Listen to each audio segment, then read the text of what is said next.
Y lo de los tanquitos que se salvaron todos, se juntaron con ustedes, no, o algunos fueron después. No, fueron evacuados por FAPLA. Paplas que se portaron muy bien, muy valientes. And the men escaped with their lives. Join you, or did someone come afterward? No, they were evacuated by FAPLA. FAPLA? Yes, FAPLA troops who acquitted themselves very well. They were very brave. They carried them away from the battlefield and started off on foot. Wounded? They were wounded. They carried them and set them out on foot. So some of the tank personnel who escaped were wounded. They were wounded, and FAPLA soldiers saved them. And FAPLA saved them? FAPLA carried them off. I took as many as I could pick up. The ones you picked up, there were some tank personnel among those you picked up. Yes, of course. So you spent some time looking around. What time did you begin the withdrawal? We began withdrawing at approximately 4:30. However, it was very dark. Your armored personnel carrier was not moving? No, my BTR was completely destroyed. The only vehicle was a tank. The only vehicle we had was a tank. We put everybody on the tank. If it had not been for the tank, the wounded would not have been saved. That's right, they would have all died. Those seriously wounded would have all died. What time did you get there? We got there about 6:30 to evacuate the wounded. The doctors were all there? Yes, everything was ready. Was the enemy firing its artillery? Yes, there was artillery fire. At that hour? Yes, they were firing. You crossed the river under artillery fire? What did you use? We used the PTS. We had to risk it. We had no other alternative. We had to risk being killed because we had to cross. When were the wounded first treated? They were first treated on this side of the river. There was a doctor there on the east side of the river before we crossed. There was a doctor with nurses. How about the second treatment? The second was at the medical post in Cuba y Angola. In other words, to the west. They got antibiotics. Were all the wounded saved? Yes, they all were. Where did you put them? I put 8 wounded on top of Ciro's tank. It was something that came very vividly to mind. What Comrade General Leopold Sintra Frias said, that no wounded or dead could be left behind. If we left a dead man behind, we had to mark the spot on the map to pick his body up later. No wounded could be left behind. Our decision, which we had explained to the comrades days earlier, was that we could not fall into the enemy's hands. Besides, my decision was that I would go with them wherever they fought. I was not going to remain behind as a chief. I was going with them. We placed our comrades over there, near the transmission, with their heads pointing that way. The tank's exhaust pipe was there, and this was very hot because the engine had worked hard. That part was very hot. I placed their legs this way to protect them from the heat. We put some raincoats under the radiator hose. The one I told you had snapped. It comes back here, a short hose. The comrades came over here. Over here, in the area of the battery, was the comrade who lost an arm. That's the mechanical control. The artillery man from the tank that was damaged next to mine was here. He had a head wound. Right now, he's not here. He has a very good attitude, as all young men do. He was in Melongue. He was asked if he felt all right. His wounds were still fresh, but he said he was fine. And then he came back here. So, in this situation, we prepared ourselves to make a final stand, inasmuch as Quito was very close. We had been using a stagger defense with the aim of wearing down the enemy, inflicting the largest number of casualties possible. We were trying by all means to prevent them from achieving their primary objective. The objective was, first of all, to destroy the Angolan brigades and hence demoralize the Angolan armed forces in the south, thus creating political military conditions to enter Cuba y Angola. This they had not been able to accomplish. They had planned it for early January. Here, they carried out 2 very strong air attacks, using 4 airplanes each time. Between the 17th and the 18th, they hit the 25th Brigade very hard with their air attacks. And they hit the 59th Brigade with heavy long-range artillery fire. After each South African attack was repulsed, The defenses were reestablished very quickly.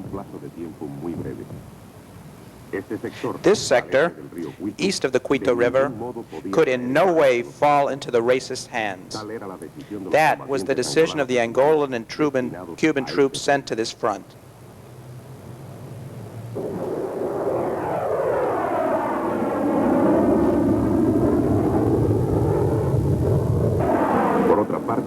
Meanwhile, the Angolan Cuban Air Force continued to truly distinguish themselves. When the Soviet MiGs flew over Quito Cuanavale and surroundings, the enemy Air Force and its long-range artillery preferred to be silent. In these last days of February 1988, the racists had suffered some casualties among their pilots. In their encounters with the MiG-23s, the South African Mirages always got the worst of it. No less accurate were the bombs dropped on the enemy positions. Thus, as soon as the South Africans detected the Angolan Cuban Air Force in the airspace close to their batteries, they rapidly camouflaged themselves, their artillery, and avoided being a target at all costs. For the Angolan Cuban Air Force, there was only one opponent of note: the bad weather conditions at this time of year.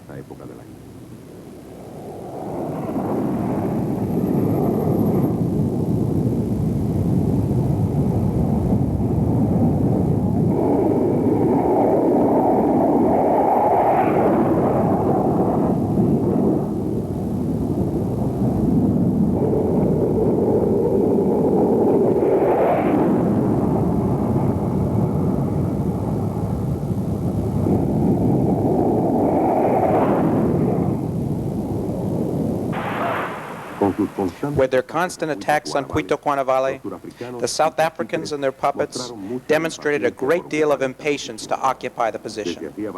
For months, diplomats and political leaders were preparing a possible four-part meeting of Angola, Cuba, South Africa, and the United States, the latter as mediator. The racists were planning to arrive at the meeting with broad military advantages that might allow them to impose their conditions. Up to now, both in Quito Cuanavale and the southwest flank of Angola, from where the advance to the Namibian border was taking place, the Angolan, Cuban, and SWAPO troops had not allowed their South African opponents any type of advantage. Nevertheless, the racists were still confident that with the successive attacks they carried out during January and part of February, they had truly created an unstable condition in the Quito Cuanavale defenses. They were getting ready to strike the final blow.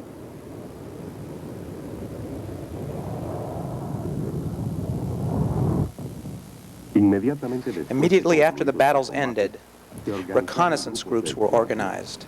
It was necessary to determine the location. Instead of looking for it, we looked for the places, because we'd been there on foot, in which 1, 2, 3, or 5 tanks could be deployed. We began to mine the fields. They ran parallel, perpendicular, as well as slanted to the front. It was a kind of maze which scouts knew very well to be able to do their job, but whoever went through had to suffer. In one way or another, the squad chief of Manonge was able to leave late in the afternoon. We were able to meet later with another comrade. That is, only 2 planes were able to take off and participate in a strike on the enemy.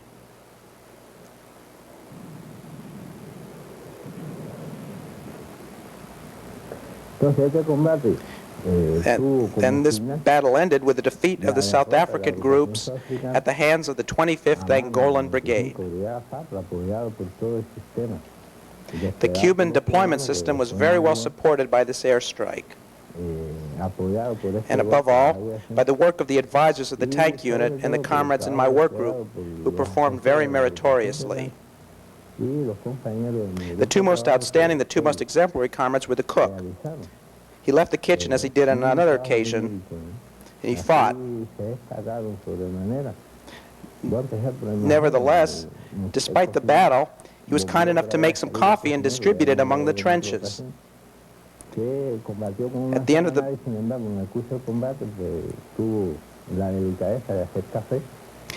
the battle, he had hot food for us. We're still asking how he could do so many things, because he fought hard with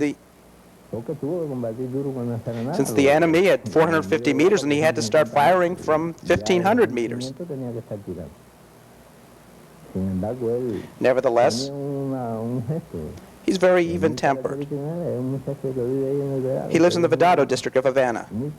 He's very calm. He would stand up and say, "I'll be right back." He'd go to his kitchen, which was close to our position, do his work, and return. He'd return to fight. It's made you want to laugh in the midst of such an overwhelming situation.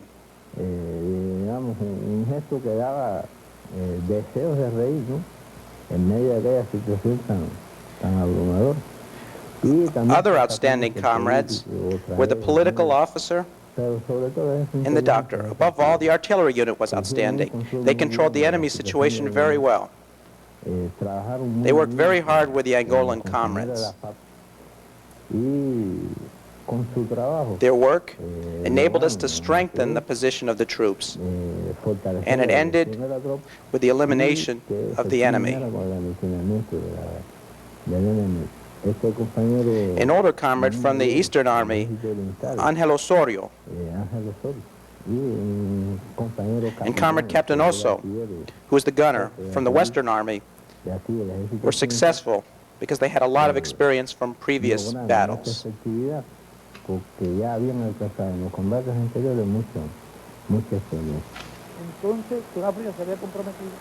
Then South Africa committed itself to take Cuito-Cuanavale. They were planning to strike a blow. I can assure you of one thing. The history of Africa will have one very important moment. Before Cuito-Cuanavale and after Cuito-Cuanavale. Because the powerful South Africans, the superior race, clashed against a small piece of territory defended by blacks and mulattoes. I call all Cubans mulattoes. From Angola and the Caribbean. Imagine that big power, which has been building up its weapons for 10 years, invincible, intelligent, and it clashed against a small piece of territory. I'm not talking about the western side of the river. The enemy has not even been able to attack the western side of the river, where the majority of the forces are located. Of course, if they'd been able to annihilate the 3 brigades east of the river, it would have been difficult to stop them.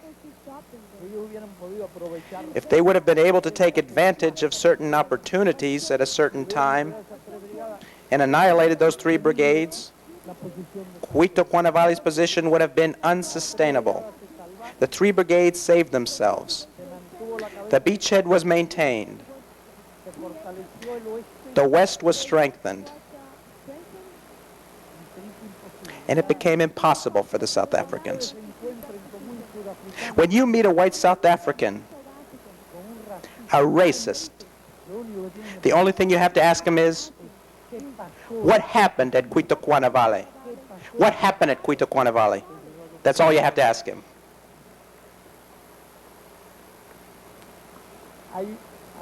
There's something else.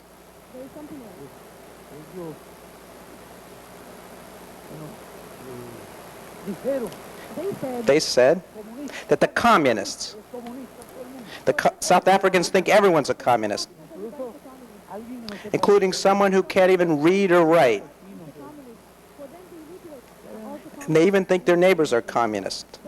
They said that we had 20,000 casualties, 5,000 deaths, and 15,000 wounded.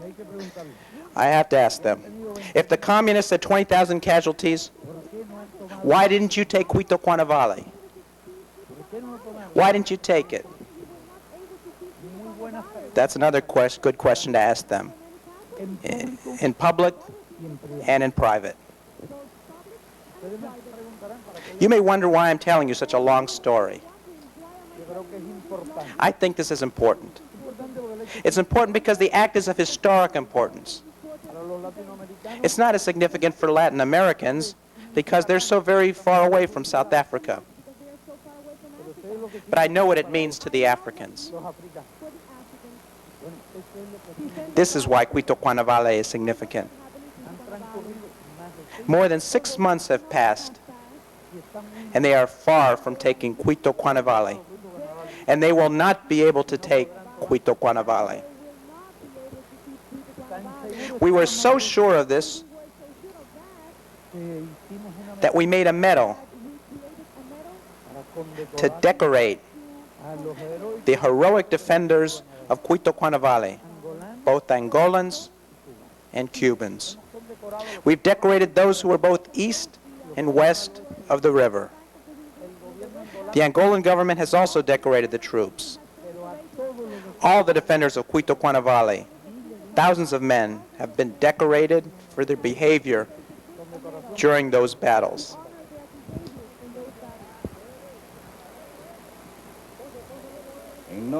In the name of the President of the Councils of the State and Government of the Republic of Cuba, Commander-in-Chief Fidel Castro Ruz, and FAR Minister Army General Raúl Castro Ruz, we have the honor of conferring upon you the Medal for the Defense of Cuito Cuanavale. It was created by the Cuban Council of State to honor the deeds and heroism of the combatants of the glorious Armed Forces of the People's Republic of Angola, of the heroic internationalist combatants of our invincible revolutionary armed forces, and the internationalist combatants of other peoples. By detaining and resisting for more than 3 months the brutal assaults of the racist hordes and of their lackeys and the puppets of UNITA, you have shown the world that the Angolan people are firm in their will to defend their territory up to the last palm tree. You have shown that the internationalist and revolutionary will of our Cuban combatants of the glorious revolutionary armed forces is unbreakable. You are the will, conscience, dignity, and courage of the peoples of Africa, Latin America, and the entire third world. With your story, you have decisively contributed to the attainment of peace in Southwest Africa, and you have demonstrated by deed that no, Mr. Racist, no, Mr. Imperialist, this is not the road to solving the conflict that you yourselves created. It is in this way that in recognition of the merits that I mentioned earlier that we are here at this ceremony decorating some of the combatants of the FAPLA and the internationalists with the medal awarded for services rendered in defense of the fatherland. In the name of the Commander-in-Chief, Army General Comrade President José Eduardo Santos, we salute the combatants of FAPLA and the internationalist comrades now decorated for their firm and exemplary attitude demonstrated during combat actions. Honor and glory to the heroes. The struggle continues. The victory is certain. Thank you very much.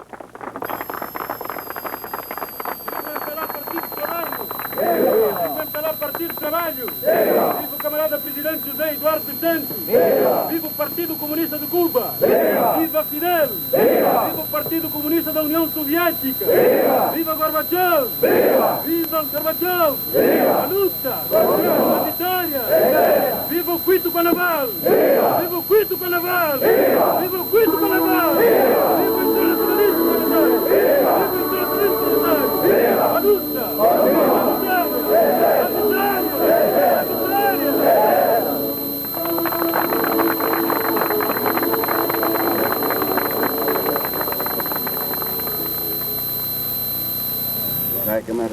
This reminds me of the battles in Ethiopia. We also got a banner there in the palace. It's very pretty. This is the symbol of the heroism of our youth, right? We'll have to hold this high for Quito and for what Quito stands for and for all humanity, as the Commander-in-Chief says.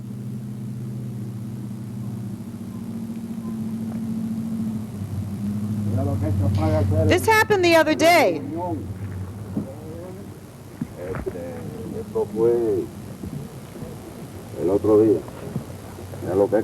See what they're capable of? They were shooting to kill. That's why you should be driving. That's why you should be driving around here in a tank. No, what you need here is to have 9 lives, like a cat. Above all, you need to be a communist so that they'll respect us. And wait till they see what we'll do to them, what we have yet to do.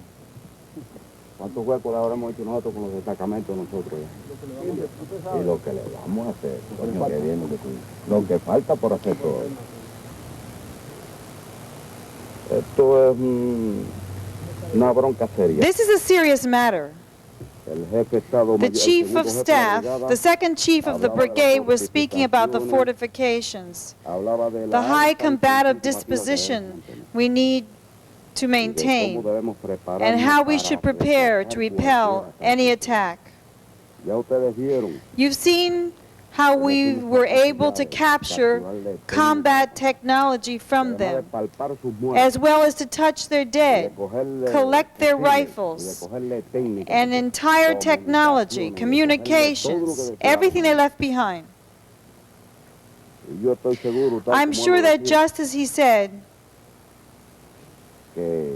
if they launch another attack, we're going to rip them apart, and then they'll see what the sons of Fidel are truly like. They'll see what the sons of Fidel are capable of doing. Do you want to fight? Let's fight. But let's think about it well, and let's prepare ourselves well, so that each cannon shell we fire will mean one less enemy, one less tank, and one less vehicle. Let's strike them with the might of the revolution and fundamentally our youth. When that force is given to the tank jumps. Isn't it so? Inside, and the revolutionaries inside the tank also jump. The Angolan, Cuban, and SWAPO troops continue to move southward according to the joint plan they prepared in response to South Africa's escalation at the end of 1987. They advanced 250 kilometers and penetrated an area in which South Africa, illegally and without punishment, for years had carried punitive actions on residents of that region and on SWAPO combatants. Units of the 3 joint forces are located at this time only 50 kilometers from the occupied Namibia border and from places strategic for South African interests.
precisely here in the South, where women anti-aircraft units are fulfilling international missions in Angola, and this is where they're located.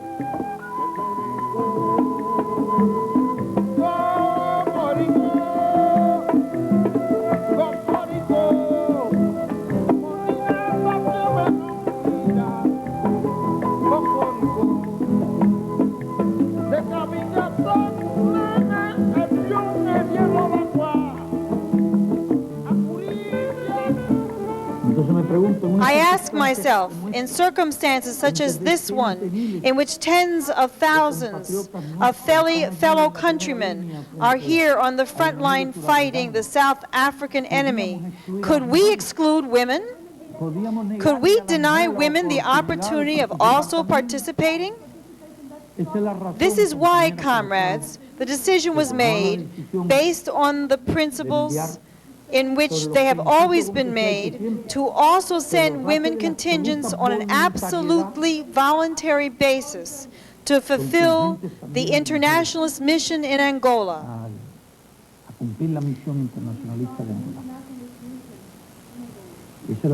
This is why you women from Guantanamo have had the great opportunity of being able to go and fulfill this internationalist mission.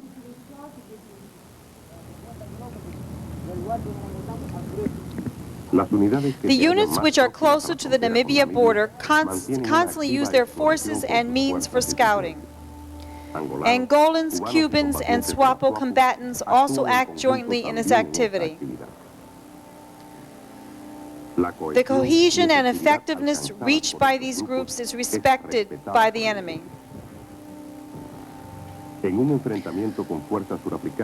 Sergeant John Pappenfuss was captured in a clash with South African forces last March. War correspondents arrived in this unit precisely at the time of the arrival of the group of scouts who prompted the fleeing of the group in which the now prisoner Pappenfuss was operating. These are some of the means captured from the South Africans after the fighting.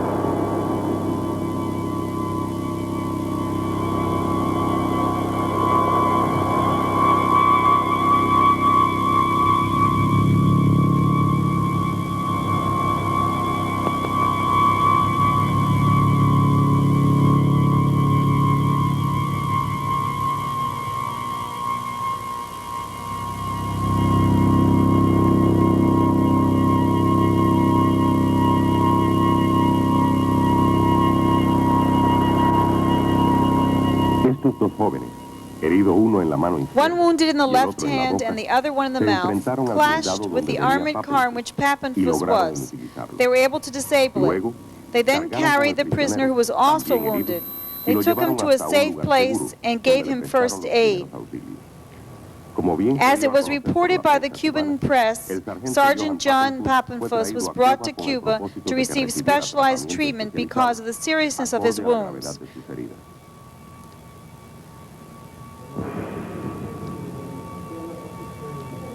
War prisoner Pappenfuss received all the necessary medical attention and is treated with absolute respect in accordance with international regulations set for these cases and following the traditional behavior of the rebel army since it was created.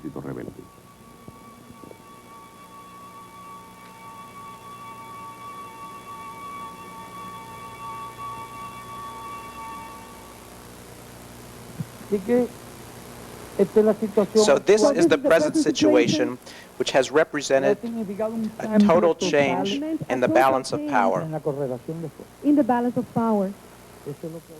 This is what has happened. Total change in the balance of power. It is very important to know about this in order to answer a question which many people have in mind. South Africa wants to negotiate. Why does South Africa want to negotiate? South Africa wants to negotiate because it is fighting a very strong force, one it had never encountered before anywhere. This is not 1975. In 1975, we had 400 tanks,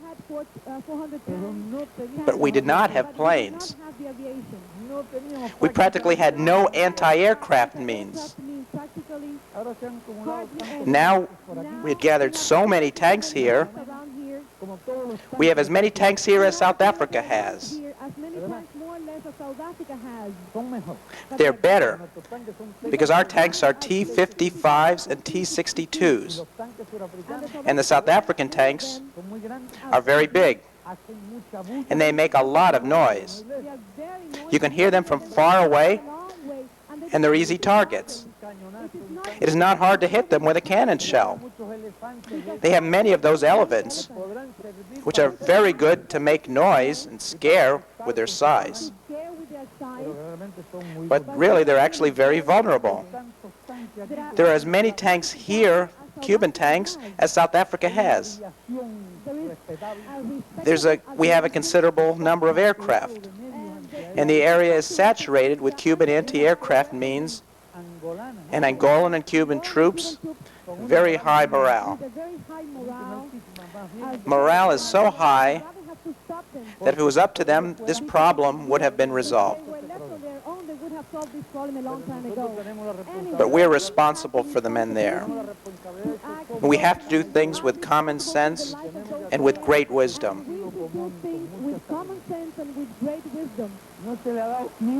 The enemy has not been given one single chance. Each step has been very sound.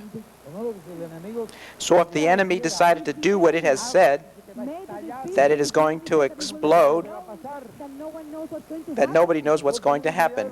We have an idea of what is going to happen because the steps we have taken are very sound, very well thought, and safe.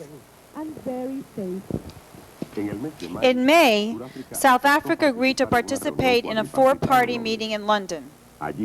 There they asked if Angolans and Cubans would continue advancing to the south, if they were going to occupy the water reservoirs inside the Angolan border.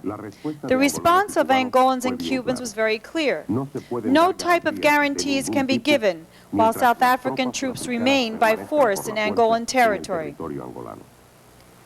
If they withdraw, the threat against them can be reduced. For its part, the United States would benefit if an agreement was reached. They are seriously interested in the negotiations moving forward and have not put any obstacles in the way.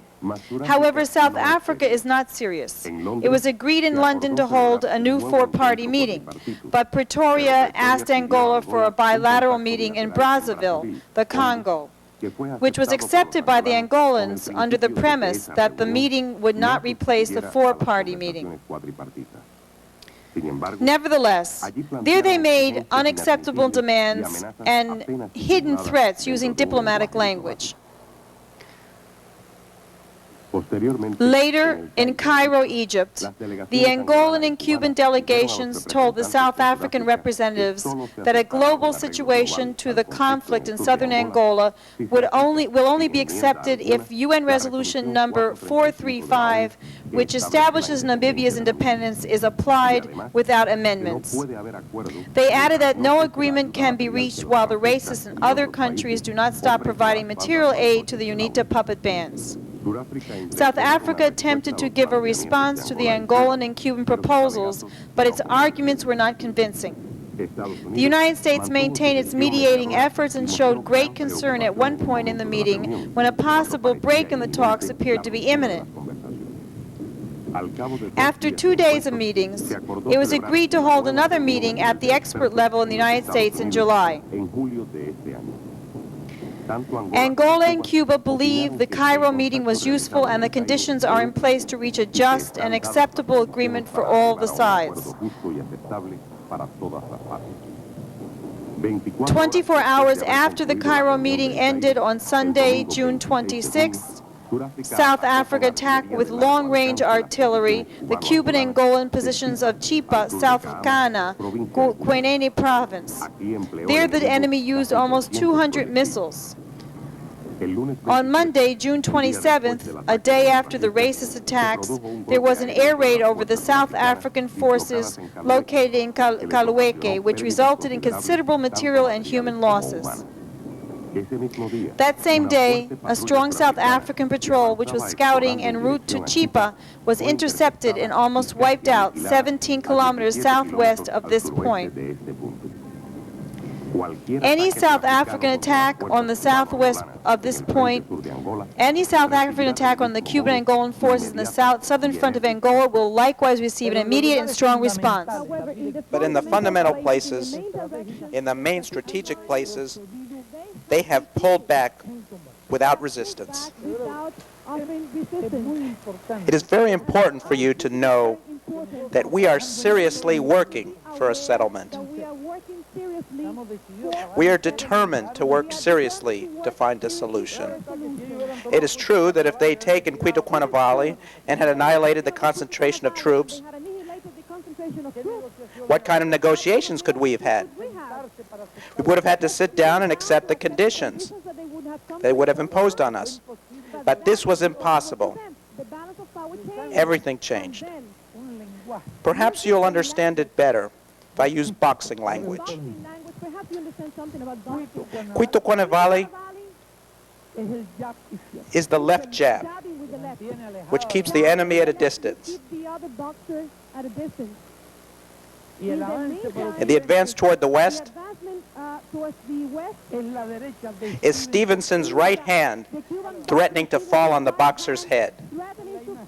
This is the boxing image. I think that boxing image is illustrative for you to understand jabbing with the left and a right hand, a very strong right hand. Now, we are not working for a military victory.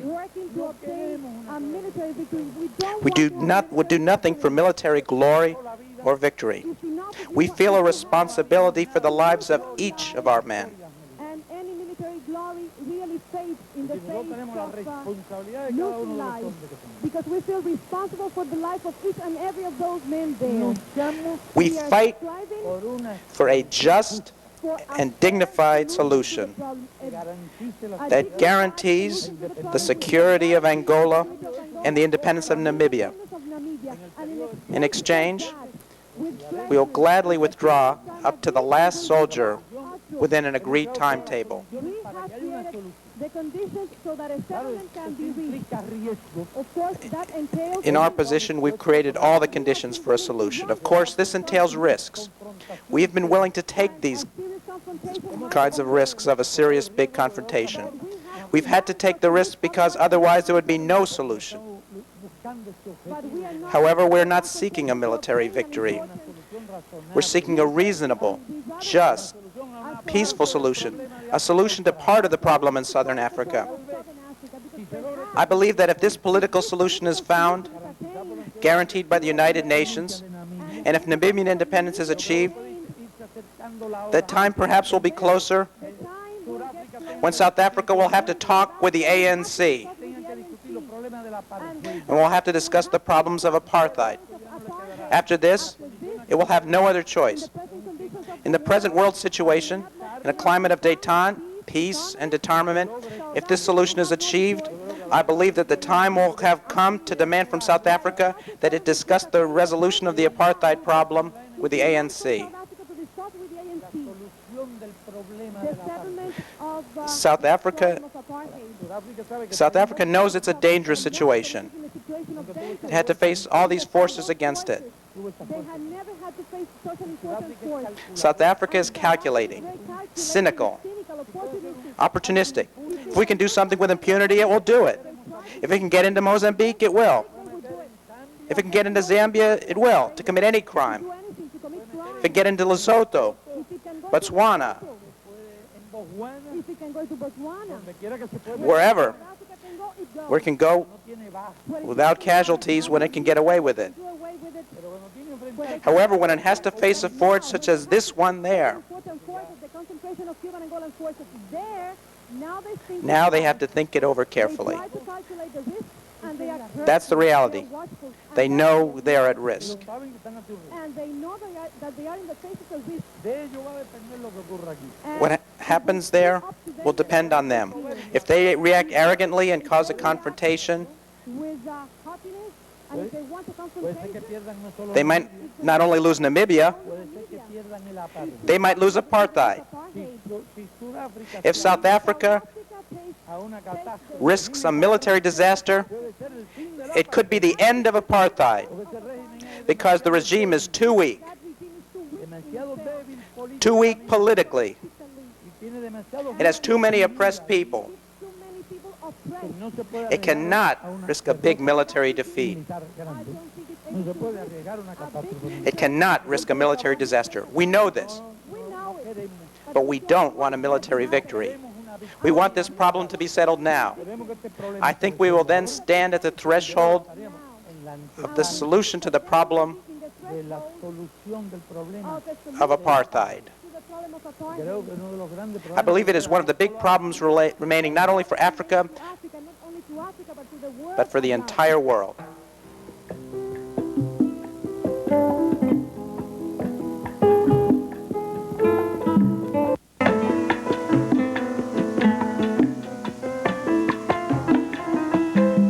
Esto es pa' hombre colega, de Cunene a Bocusao. No te pares que te empujo, que esto es pa' hombre camarada. Esta rumba no está sola, todos van a cantar, aunque esté por medio el mar, entre mi Cuba y Angola. Ni la selva me devora, ni el desierto me entristece, y si la nostalgia crece, cualquier noche de trinchera, me vuelvo hacia mi bandera, que en lo más alto se mece. Me vuelvo hacia mi bandera, que en lo más alto se mece. Canta conmigo, varón, y si el enemigo llega, vamos a darle colega, como matero y cañón. Que aquí ya no hay cabrón que rompa lo que está hecho. Angola y Cuba derecho van por senderos hermanos, construyendo con las manos lo que está dentro del pecho, construyendo con las manos